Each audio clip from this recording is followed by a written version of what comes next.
La plus grande tristesse dans la vie de Catherine Lara, de son vrai nom Catherine Baudet, fut la perte de son père bien-aimé, médecin et pianiste qui l'a inspiré dès les premiers jours de son parcours musical.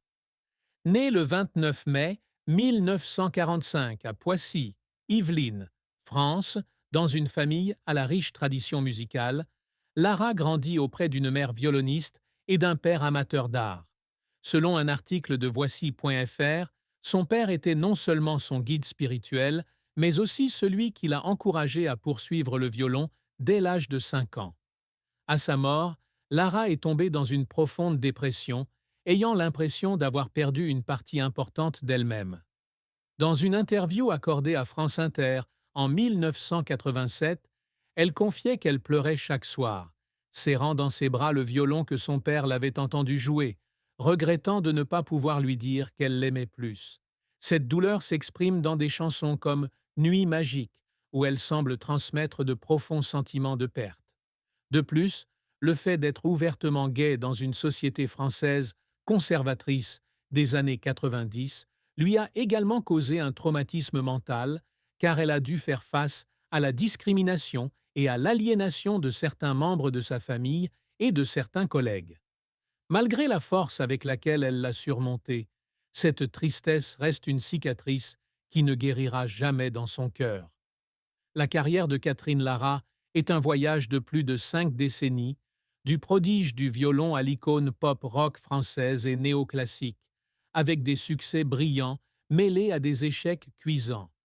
Lara a commencé à apprendre le violon à l'âge de 5 ans, guidée par sa mère et nourrissant sa passion pour la musique. À 11 ans, elle entre au Conservatoire de Versailles, où elle obtient un premier prix en 1958, puis un deuxième prix de violon au Conservatoire de Paris en 1965 et un premier prix de musique de chambre en 1966. Après avoir obtenu son diplôme, elle fonde l'Orchestre de chambre Les Musiciens de Paris, où elle occupe le poste de violon solo et dirige pendant 8 ans. Selon Wikipédia en français, elle a également fondé le Quatuor Lara, joué avec des artistes majeurs tels que Claude Nougaro, Nana Mouskouri et Françoise Hardy, et participé à des enregistrements pour Jean Sablon et Juliette Gréco. En 1972, Lara se lance dans une carrière solo avec son premier album Ad Libitum, en collaboration avec Daniel Boublil et en étant découverte par Denise Glaser, la productrice de l'émission Discorama. Cet album, bien que n'ayant pas connu un grand succès, a marqué une transition de la musique classique vers la musique pop. L'album d'influence folk La Craie dans l'Encrier, 1974, avec la voix de Gilberte Montagné, a retenu l'attention. Mais le tournant arrive en 1983 avec l'album La Roqueuse de Diamants, et notamment la chanson du même nom, qui fait d'elle une star. Son style rock et ses tenues en cuir audacieuse ont créé une nouvelle image, différente de son image précédente de violoniste classique. En 1986, le single Nuit magique de l'album Au milieu de nulle part connaît un énorme succès, remportant les victoires de la musique de la meilleure chanteuse et la Caméra d'or à Cannes pour son clip. Cette chanson, écrite par Luc Plamondon et composée avec Sébastien Santamaria, fut le summum de sa carrière, aimée par des millions de personnes. Les années 1980 ont été l'âge d'or de Lara. Elle se produit à l'Olympia, 1983, 1988, sort des albums tels que Flamen Rock, 1984, À travers les autres, 1987, et Rocktambule, 1988, collaborant avec des artistes tels que Bernard Lavillier et Sébastien Santamaria. En 1991, elle participe à l'Opéra Rock Sand et les Romantiques, interprétant le rôle de George Sand aux côtés de vedettes telles que Véronique Sanson, Richard Coxiant et Daniel Lavoie. Le projet, présenté au Théâtre du Châtelet, a été une grande réussite artistique, même s'il n'a pas répondu aux attentes financières.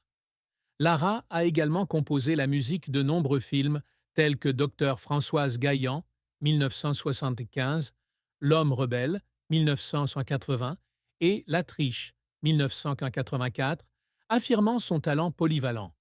Cependant, sa carrière n'a pas été sans échec. L'album Sand et les Romantiques, bien que très apprécié, n'a pas attiré un large public en raison du caractère sélectif de l'opéra rock. En 2012, sa participation à la tournée Âge tendre et tête de bois avec des artistes des années 60 et 70 est considérée par certains critiques comme un retour en arrière qui lui porte préjudice. Selon Le Figaro, elle aurait pleuré après une représentation en lisant des critiques sévères, se sentant incomprise dans sa décision de participer pour renouer avec son ancien public. Un autre échec eut lieu en 1995 lorsqu'elle tenta de produire une nouvelle comédie musicale, mais le projet fut annulé faute de financement. Lara a partagé dans son autobiographie L'aventurière de l'Archer perdu, 1987, qu'elle avait pleuré en studio lorsque le projet avait échoué, estimant qu'elle y avait mis trop d'efforts. Les efforts de Lara l'ont souvent émue. Faire son coming out publiquement avec la chanson Autonome, 1983, était un geste audacieux, la faisant pleurer de bonheur lorsqu'elle recevait des lettres de remerciement de la part des fans de la communauté LGBTQ+.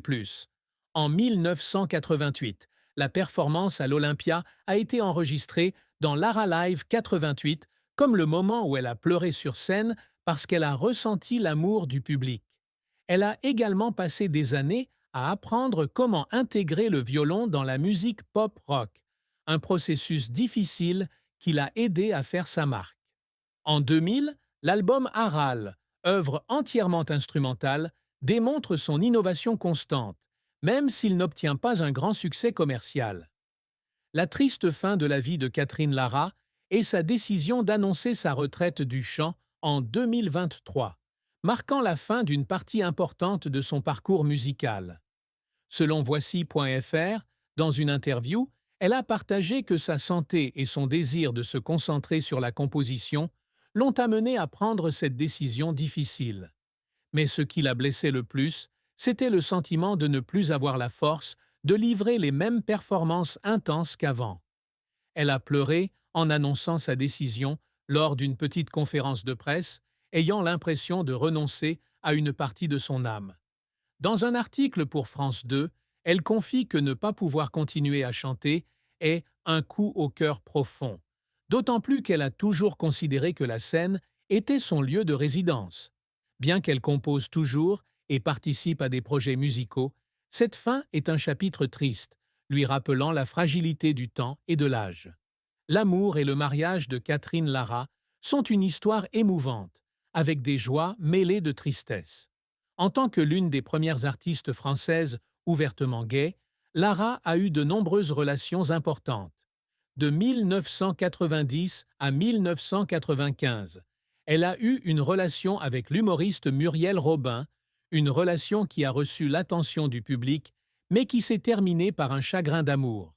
Selon Voici.fr, Lara a un jour partagé que sa rupture avec Robin avait été l'un des moments les plus difficiles, où elle avait l'impression d'avoir perdu une âme sœur.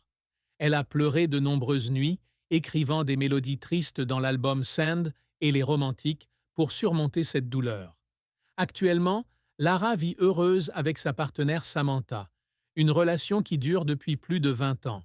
Samantha, que Lara a décrite comme son plus grand amour dans une interview accordée à Gala en 2020, lui a apporté stabilité et joie. Cependant, la tristesse amoureuse de Lara ne vient pas seulement de ses relations, mais aussi de la pression sociale. Son coming out public en 1983 à travers la chanson Autonome et sa célèbre réponse « J'ai regardé sa femme » dans l'émission Mon Zénith à moi lui vaut de nombreuses lettres de menaces et l'éloignement de certaines connaissances. Dans son autobiographie L'aventurière de l'Archer perdu, elle raconte avoir pleuré en lisant les lettres critiques, se sentant seule dans son combat pour elle-même. Bien qu'il n'y ait aucune information officielle sur le mariage, la relation avec Samantha témoigne de la résilience de Lara à rester fidèle à elle-même. Le secret que Catherine Lara a gardé si longtemps était l'histoire d'une grossesse non désirée avec le chanteur Georges Moustaki, avec qui elle a eu une brève relation dans les années 1970. Selon un article de Voici.fr, Lara a subi un avortement traumatisant, une décision qu'elle a gardée secrète de peur d'affecter sa carrière et sa famille. Elle n'a jamais rendu ce détail public, le partageant seulement avec quelques amis proches, dont Véronique Sanson. Lara se sent coupable et peinée par cette décision, se demandant souvent si sa vie aurait été différente si elle avait gardé le bébé. Elle a écrit plusieurs mélodies tristes dans le cadre de l'album Au milieu de nulle part pour exprimer ses sentiments, mais n'a jamais révélé leurs véritables origines. Ce secret, bien que n'étant pas un scandale, était une part profonde de son âme, une douleur qu'elle avait choisi d'enterrer pour se protéger et protéger ses proches. Catherine Lara a toujours poursuivi des réalisations non seulement dans la musique, mais aussi dans la diffusion du message de liberté et de paix.